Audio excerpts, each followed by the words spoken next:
Women are looking at the men differently now. They're asking, hey, can you fish? Can you hunt? Can you fight? Because it's that way now. And my son said to me when I was talking to him about it, he said, you know, the bad thing about it is these young boys with who have been feminized don't even see that this was a plan. Because I told him when I was growing up, if this happened when I was 10, 12, 13 years old, I wouldn't be as worried, because every man in my neighborhood had a fucking rifle. Everyone. That's when this system was afraid of us, because they knew we weren't going to be the only ones to die if you came down our street in a tank.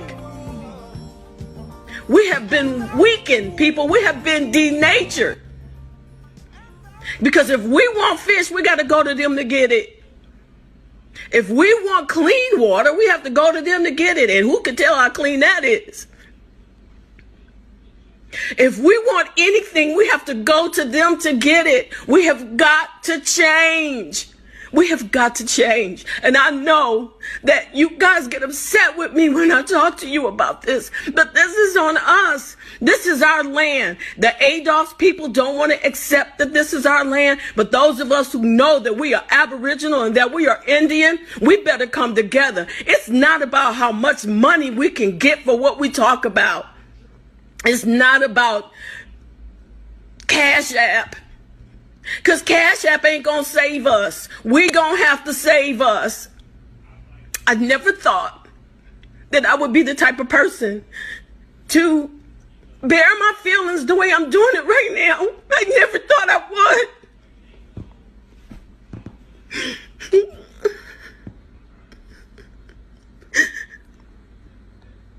But what about our babies and our grandchildren? What about them? Because even if we survive this, they won't. 10 years from now, they got another plan. This ain't the only plan.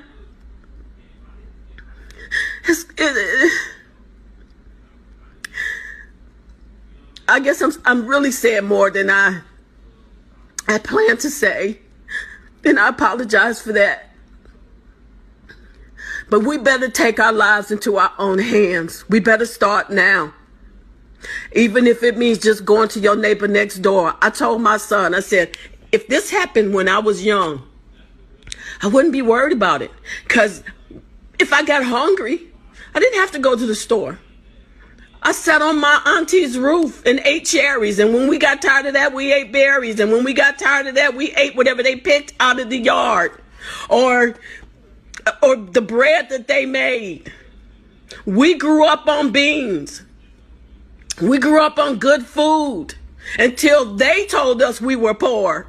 We weren't poor. I didn't live in the ghetto. Our streets were clean. We believe everything they tell us about us. And then we turn to them to help, ask them to fix us so that we can be what they want us to be, so that we can look like what they want us to look like in their eyes. Let me tell you something.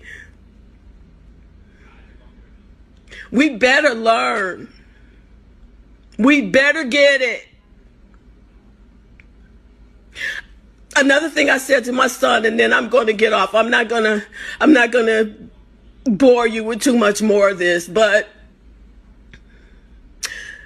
I'm really concerned about the fact that we don't even know what real water tastes like. At least my children don't, and I bet yours don't either.